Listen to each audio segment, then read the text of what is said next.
یہ ہے وہ مقدس و مکرم شہر سجدگاہ بنی آدم مکہ مکرمہ، جہاں قریباً 4000 سال پہلے تپتی ہوئی ریت، جھلتی ہوئی پہاڑیوں اور بے آب و گیا میدانوں کے سوا کچھ نہ تھا۔ 4000 سال پہلے اسی وادی بطحا کی جلتی ہوئی زمین نے ابو الانبیاء حضرت ابراہیم علیہ السلام کے قدموں کو بوسہ دیا۔ اسی ویرانے میں خدا بزرگ و برتر کے حکم کی تعمیل میں حضرت ابراہیم نے اپنے پیارے بیٹے حضرت اسماعیل اور چہیتی بیوی حضرت ہاجرہ کو چھوڑا۔ حضرت ہاجرہ نے اپنے محبوب شوہر کا دامن تھام کر پوچھا، اس ہولناک ویرانے میں آپ ہمیں کس کے سہارے چھوڑے جا رہے ہیں؟ حضرت ابراہیم نے بھررائی ہوئی آواز میں جواب دیا، اللہ پر۔ پیغمبر کی زبان سے یہ الفاظ سن کر حضرت ہاجرہ نے فرمایا، اگر آپ نے ہمیں اللہ کے سہارے چھوڑا ہے تو جائیے، خدا ہمیں ضائع نہیں کرے گا۔ مکہ مکرمہ کے پہلو میں یہ ہے مینا کا وہ تاریخی مقام جو حضرت ابراہیم علیہ السلام کے دور میں غیر آباد تھا۔ ہزاروں سال پہلے کی بات ہے، حضرت اسماعیل کا بھی لڑکپن ہی تھا کہ خدا ذوالجلال نے حضرت ابراہیم کو بیٹے کی قربانی کا حکم دیا۔ یہاں ہے منہر ابراہیم جو قربان گاہ حضرت اسماعیل ہے، یہاں ہے وہ جگہ جسے آج بھی آسمان چشم حیرت سے دیکھتا ہے، یہاں ہے وہ قربان گاہ جو ہزاروں سال سے خدا کی شان کریمی پر نذرانہ عقیدت پیش کرتی رہی۔ اسی پہاڑی کے دامن میں عشق الہی میں سرشار خلیل رب جلیل حضرت ابراہیم نے اپنے جگر گوشے کو لٹایا۔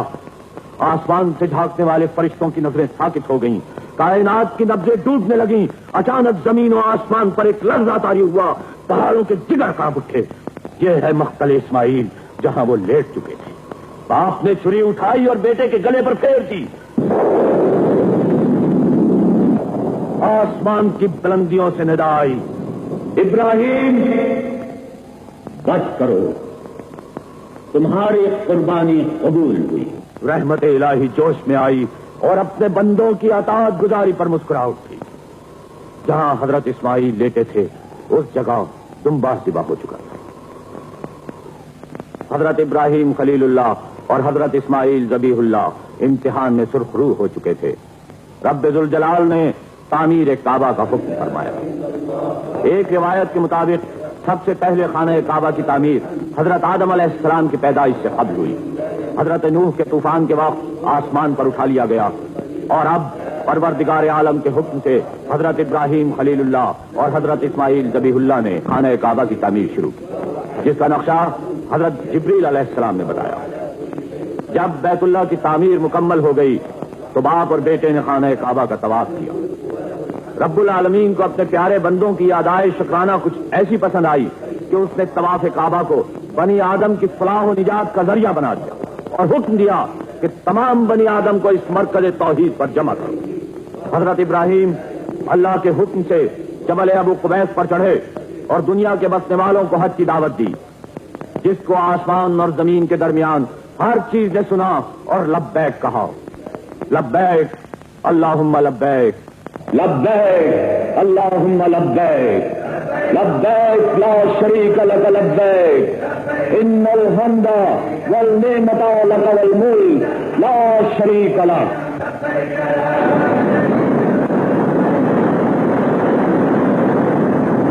طوفان اٹھتے رہے، آندیاں چلتی رہیں، موسم بدلتے رہے۔ اہل عرب نے دین ابراہیمی کو چھوڑ کر پتھر کے خداؤں کی غلامی کا طوق پہن لیا۔ نبوت اور رسالت کی شمع روشن ہوتی رہیں، آسمانی صحیفے اترتے رہے، آل ابراہیم کو نیکی کے سبق ملتے رہے۔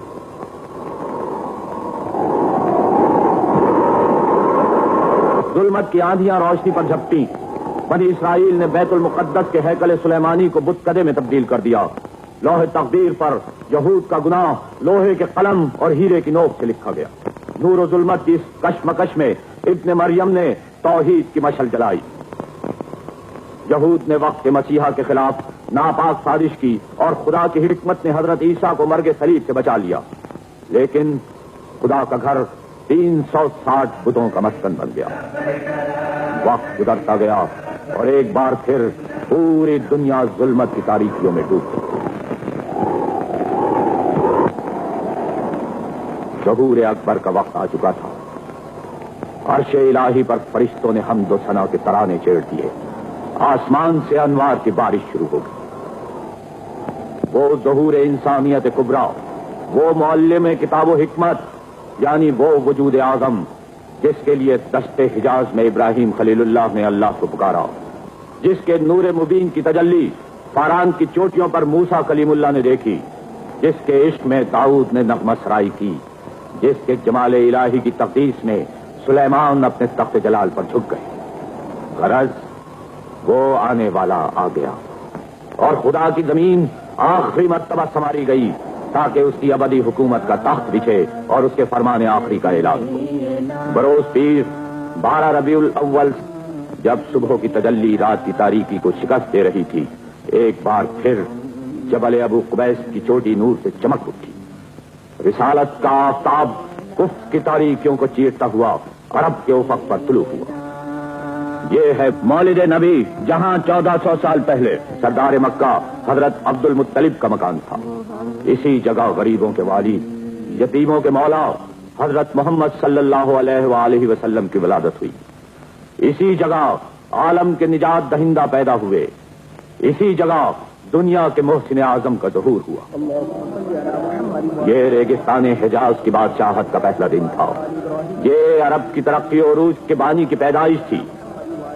یہ خدا کی ایک ہی اور عالمگیر بادشاہت کے عرش و جلال و جبروت کی آخری اور دائمی نمود تھی۔ ایک خدا کے پرستار سینکڑوں خداؤں کے ماننے والی زمین پر جلوہ گر ہو چکے تھے۔ آمنہ بی بی کے گلشن میں رحمت کی آئی بہار، پڑھتے ہیں صلی اللہ علیہ وسلم آج گل و گلزار۔ جبریل آئے جھولا جھلانے لوری دے رحمان، سو جا رحمت عالم میں تیرے قربان نبی جی۔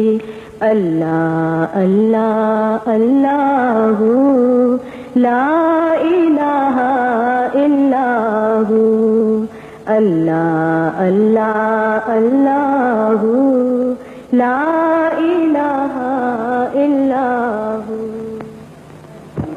کچھ ہی عرصے بعد شاہ یثرب سردار مکہ حضرت عبد المطلب کے پوتے، فخر بنی ہاشم حضرت ابو طالب کے بھتیجے، امین نور آدم حضرت عبداللہ کے فرزند اور سیدہ و طاہرہ بی بی آمنہ کے لال کو دائی حلیمہ سعدیہ کی گود میں دے دیا گیا۔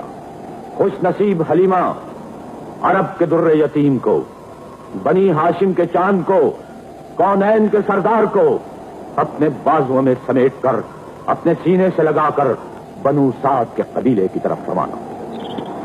نخلستانوں میں باد بہاراں چلنے لگی۔ حلیمہ سعدیہ دنیا کے نجات دہندہ کو اپنی گود میں اٹھائے چراگاہوں کی سیر کرتی۔ وہ کتنی خوش نصیب تھیں، حضور سرور کائنات ان کی آغوش میں کھیلتے، ان کے سامنے گھٹنوں چلتے، ان سے بولنا سیکھتے۔ اور اسی طرح 5 سال گزر گئے۔ 5 سال بعد حلیمہ سعدیہ نے بنی ہاشم کی امانت لوٹا دی۔ رحمت الہی پھر جناب عبد المطلب کے گھر میں واپس آ گئی۔ سرور کائنات 6 برس کے ہو گئے۔ جناب آمنہ اپنے لال کو لے کر اپنے مرحوم شوہر جناب عبداللہ کی قبر پر آنسوؤں کا نذرانہ پیش کرنے آئیں، جو حضور کی ولادت سے پہلے ہی بیٹے کو داغ یتیمی دے کر مدینے میں انتقال کر گئے تھے۔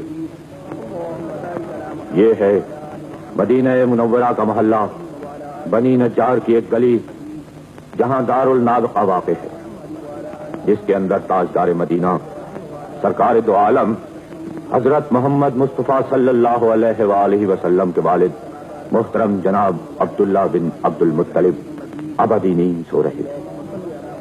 اپنے یتیم بیٹے کو باپ کی آخری آرام گاہ دکھا کر حضرت بی بی آمنہ مکے کی طرف روانہ ہوئی۔ وہ مدینے سے جذبات کا ایک طوفان لے کر واپس جا رہی تھیں، جگر پر